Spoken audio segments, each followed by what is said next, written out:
Hello friends, good morning and welcome back to my সোমার দিনকাল channel. তো সোমার দিনকাল চ্যানেলে তোমাদেরকে অনেক অনেক স্বাগত ও ভালোবাসা দিয়ে আবার একটি নতুন ব্লগ নিয়ে চলে এলাম। তো এখন বাজে সকাল 11টা আর ব্লগটি আমি এখান থেকে স্টার্ট করছি। তো আই হোপ ব্লগটি তোমাদের অনেক অনেক অনেক ভালো লাগবে। সো স্কিপ না করে ব্লগটি একদম লাস্ট পর্যন্ত দেখতে থাকো। তো বন্ধুরা, আজ যাচ্ছি নিউ টাউন, মানে সল্টলেক সেক্টর 5-এ। তবে না, ঘুরতে যাচ্ছি না, কাজের জন্যই যাচ্ছি। দেখতে দেখতে আমাদের বিয়ের প্রায় 2 বছর হয়ে গেল, হাতে গোনা মাত্র ওই 2-3 মাস বাকি। তো যাই হোক, কি আর করার, দেখতে দেখতে 2 বছর তো হয়েই গেল। তো এবার আজকে চললাম দুজনে মিলে আমার আধার কার্ডের অ্যাড্রেস চেঞ্জ করতে, মানে বাপের বাড়ির অ্যাড্রেস ছেড়ে শ্বশুর বাড়ির অ্যাড্রেস করতে। আর তোমরা তো জানোই, এখন সব কার্ড ঠিক করা না থাকলে ভীষণই প্রবলেম হয় সব কাজেই। তাই আর দেরি না করে আজই চললাম আধার কার্ডের অ্যাড্রেসটা চেঞ্জ করতে। তো সল্টলেক সেক্টর 5-এ আছে আধার কার্ডের মেইন অফিস, মানে তোমার আধার কার্ডের যে কোনো প্রবলেমই হোক না কেন, ওই মেইন অফিসে একবার গেলে কিন্তু সঙ্গে সঙ্গে সেটা সলভ হয়ে যায়। আর আধার কার্ডের এমন অনেক কাজ আছে যা অনলাইনে করতে গেলে অনেক সময় লেগে যায়, বা এমন কিছু কাজ আছে যেটা আধার কার্ডের মেইন অফিসে না গেলে হয়ই না। তবে হ্যাঁ, যেতে একটু সময় লাগে ঠিকই, কিন্তু আধার কার্ডের যে কোনো প্রবলেমসই কিন্তু সঙ্গে সঙ্গেই সলভ হয়ে যায়। তো নিউ টাউন ছাড়িয়ে আমরা চলে এলাম, মানে নিউ টাউনের মধ্যেই আছি আর কি। আর কিন্তু এখনও যেতে প্রায় আধা ঘন্টা সময় লাগবে, যেহেতু আমরা বাইকে আস্তে আস্তেই যাচ্ছিলাম। তো আমাদের বাড়ি থেকে ওই আধার কার্ড অফিস পর্যন্ত প্রায় কিন্তু 45 মিনিট লেগে গেছে বাইকে করে। অনেক দিন ধরেই যাবো করছিলাম, তো ফাইনালি আজকেই চলে গেলাম দুজনে মিলে। তারপর ওখান থেকে কাজ কমপ্লিট করে আর্সেলানের লাঞ্চ কমপ্লিট করে তারপরেই কিন্তু একেবারে বিকালবেলাতে বাড়ি এসেছি। তো চলো, পুরোটাই আজকে তোমাদেরকে শেয়ার করব, আর ভিডিওটি স্কিপ না করে একদমই কিন্তু লাস্ট পর্যন্ত দেখতে থাকবে। তো রাস্তার দুপাশ দিয়ে পরিবেশটা কিন্তু দারুণই ছিল, তো এই জন্য ভাবলাম তোমাদেরকেও একটু নিউ টাউনটা ঘুরে দেখাই। তবে না, পুরো আর ঘুরে দেখাতে পারবো না, ওই যতটুকু রাস্তায় পড়বে আর কি। তো চলো, ভিডিওটি দেখতে থাকো।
তো বন্ধুরা, দেখতে দেখতে কিন্তু আমরা বিশ্ব বাংলা গেটের কাছাকাছি একদমই চলে এলাম।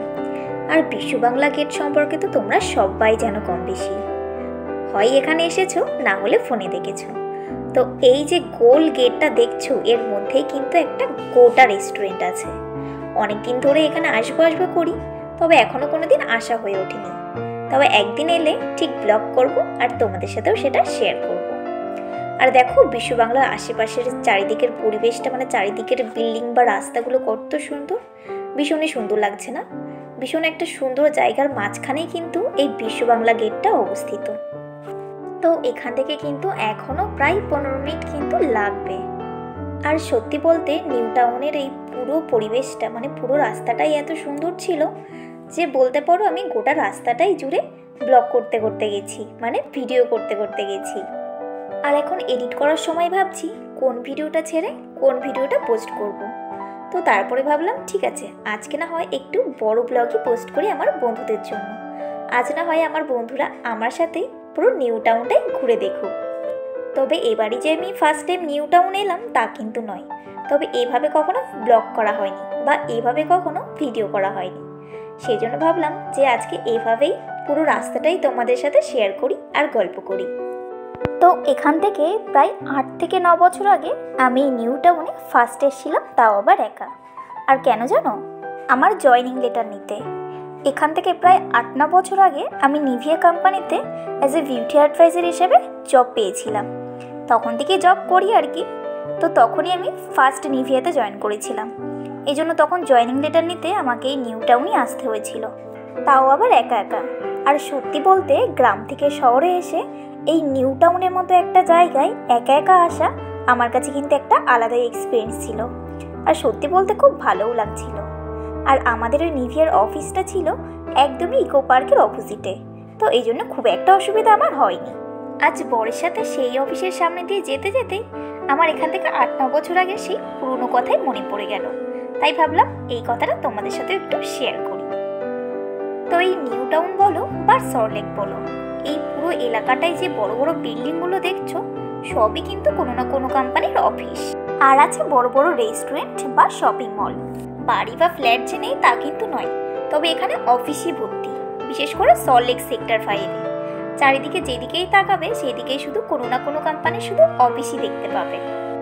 আর এখান থেকে কিছু বছর আগে, মানে ওই 2018 সালের কথা বলছি, তখনও আমার সাথে সেম অবস্থা হয়েছিল। 2018 সালে আমি ল্যাকমি জয়েন করেছিলাম অ্যাজ এ বিউটি অ্যাডভাইজার। তো তখনও আমি জয়েনিং লেটার নিতে এসেছিলাম সল্টলেক সেক্টর 5-এ। তো ওই একই জায়গায় পরপর এত অফিস ছিল যে খুঁজতে আমার নাজেহাল অবস্থা হয়ে গিয়েছিল। তবে না, এখন আর সেই পরিস্থিতিতে আমাকে আর পড়তে হয় না, এখন আমি অনেকটাই চিনে গেছি। তো বন্ধুরা, তোমাদের সাথে গল্প করতে করতে কিন্তু আমরা অনেকটা রাস্তায় চলে এসেছি। তবে না, এখনই আসেনি, এখনো কিছুটা রাস্তা বাকি আছে।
বন্ধুরা, ফাইনালি কিন্তু আমরা অফিসে এলাম।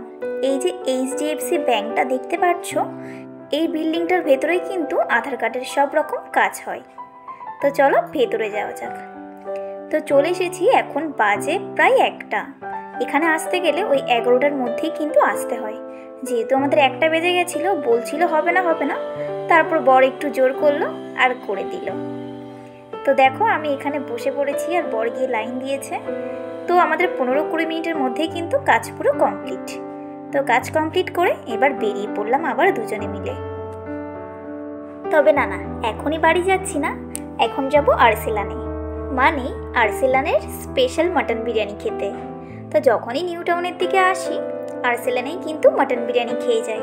তো একটা স্পেশাল বিরিয়ানি নিলে কিন্তু দুজনের যথেষ্ট, মানে এনাফ।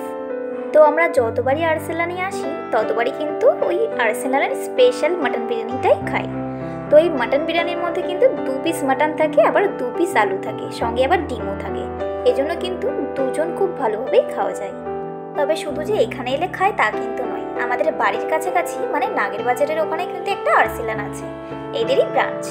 বাড়ি থেকে এলে কখনো কাছাকাছির জন্য ওই নাগের বাজার ব্রাঞ্চটাই যাওয়া হয়, আর নিউ টাউন কখনো কোনো কাজে এলে তখন এই নিউ টাউনের এখানে এই ব্রাঞ্চটাতেই আসা হয়। তো এই নিউ টাউনের ব্রাঞ্চটাই কিন্তু এদের মেন ব্রাঞ্চ। আরসেলান, আমিনিয়া সবই কিন্তু একদম পাশাপাশি। তবে আমিনিয়াতে এখনো কখনো বিরিয়ানি খাইনি, আমার আরসেলানটাই বেশি ভালো লাগে। এই জন্য যতবারই আসি আরসেলানের মাটন বিরিয়ানিটাই কিন্তু আমরা খাই। তো চলো আজও যাই আরসেলানের মাটন বিরিয়ানি খেতে। আর দেখো গল্প করতে করতে প্রায় অনেকটা চলে এসেছি, আর আমার বর দেখাচ্ছে ওই যে দেখো সোমা, বন্ধন ব্যাংকের একটা মেন ব্রাঞ্চ, মানে একটা মেন অফিস। তবে আমার বরের ব্রাঞ্চ হচ্ছে বাগুইয়াটিতে। তো চলো বন্ধুরা, গল্প করতে করতে এবার সোজা আরসেলানেই যাই। তো এখানকার আশেপাশের অফিসগুলো এত বড় যে আমার ফোনেই আসছে না, তবে যতটুকু পেরেছি তোমাদেরকে কিন্তু শেয়ার করেছি। তো বন্ধুরা, তোমরা যারা আমার ব্লগটি এখনো পর্যন্ত দেখছো আর এখনো একটাও লাইক করোনি, তারা কিন্তু অবশ্যই একটা লাইক করে দিও, কারণ তোমাদের একটা লাইক কিন্তু আমাকে অনেকটা অনুপ্রাণিত করে। আর যদি ব্লগটি ভালো লেগে থাকে তাহলে কিন্তু অবশ্যই একটা কমেন্ট করতে ভুলো না।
ফাইনালি আমরা আরসেলানে পৌঁছালাম।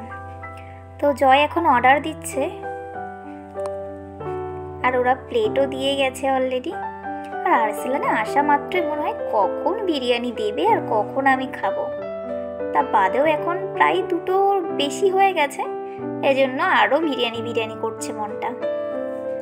তো যাই হোক, অর্ডার দিয়েছে, অর্ডার দিয়ে একটু আসতে টাইম লাগে। তো আমাদের 15 থেকে 20 মিনিটের মধ্যেই কিন্তু দিয়ে দিয়েছিল।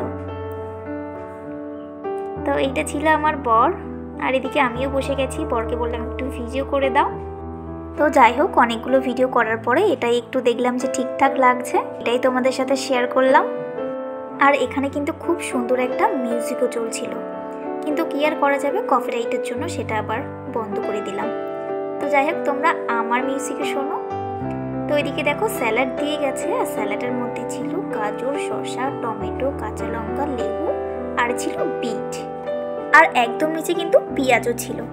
তো এদিকে দেখো আমাদের কিন্তু বিরিয়ানি পুরো হাজির, আর দেখেই পুরো জিভে জল চলে এসেছে যে কখন খাবো। আর এটা কিন্তু একটাই মাটন বিরিয়ানি স্পেশাল ছিল। আর এদিকে একটা ছিল আরসেলানের স্পেশাল ডিশ, মানে স্পেশাল মাটন কারি। তো দেখো এরপরে পুদিনা পাতা প্লাস চেরি দিয়ে সাজিয়ে কিন্তু দারুণ লাগছে দেখতে, খুব সুন্দর কিন্তু এটা ডিজাইনও করে দিয়েছে। আর দেখো একটা কাঁচা লঙ্কাও কিন্তু খুব সুন্দর করে ছাড়িয়ে এরপরে এমনভাবে দিয়েছে, মনে হচ্ছে দেখে একটা মনে হচ্ছে যে ফুল একটা পুরো, খাওয়া থেকে দেখেই শান্তি লাগছে। তো যাই হোক বন্ধুরা, চলো খাওয়া শুরু করা যাক, কারণ আমার অলরেডি খুবই খিদে পেয়ে গেছে, আর বিরিয়ানি দেখে তো ভীষণই খিদে পেয়ে গেছে। তো আমি যতগুলো রেস্টুরেন্টের বিরিয়ানি খেয়েছি তার মধ্যে কিন্তু আরসেলানটাই আমার বেস্ট লাগে, এজন্য বিরিয়ানি খেলেই কিন্তু আরসেলানেই আমরা চলে আসি। তো দেখো এখানে কিন্তু আমরা স্যালাড খাওয়ার পরে আবার আই লাভ আরসেলান আমি লিখে আবার রিটার্ন ওদেরকে দিয়ে এসেছি, কারণ বিট আর লঙ্কা তো আমরা খাইনি, তো ওটা রিটার্ন দিয়ে এসেছি। আর এখানে নিয়েছিলাম লাস্টে 2টো ফ্রি নিয়ে, একটা জয়ের একটা আমার, আর একদম লাস্টে দিয়েছিল পান মশলা মানে মৌরি আর কি। আর এটা ছিল আরসেলানের একটা স্পেশাল মশলা। তো যাই হোক, জয় একটা খেলো, আমি যদিও মশলা টশলা খেতে খুব একটা পছন্দ করি না, এজন্য আমি আর খাই না। তো খাওয়া দাওয়া কমপ্লিট করে আমরা বেরিয়ে চলে এলাম। আর সত্যি বলতে পেট শান্তি তো মন শান্তি, তো পেট আর মন দুটোই শান্তি করে এবার বাড়ির দিকে রওনা দিলাম। এখান থেকে বাড়ি যেতেও প্রায় আধা ঘন্টার বেশি সময় কিন্তু লাগবে। চলো গল্প করতে করতে এবার বাড়িতে যাওয়া যাক। তো বন্ধুরা, তোমাদের নিউ টাউন কেমন লাগলো আমার সাথে সাথে নিউ টাউন ঘুরে অবশ্যই কিন্তু কমেন্ট করে জানিও। আর কারা কারা আমার মতো বিরিয়ানি লাভার, মানে বিরিয়ানি খেতে ভালোবাসো, তবে সেটা আরসেলান হোক আর যেখানেই হোক না কেন, আমি কিন্তু বিরিয়ানি ভীষণ ভালোবাসি, সেটা যেখানকারই হোক না কেন।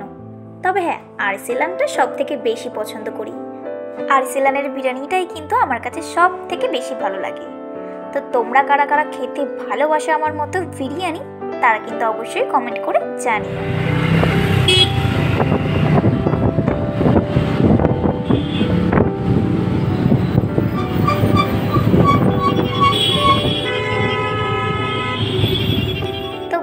নিউ টাউন ছাড়িয়ে আমরা প্রায় চলে এসেছি বাড়ির কাছাকাছি, কাছাকাছি নয় তবে এখনো একটু সময় লাগবে।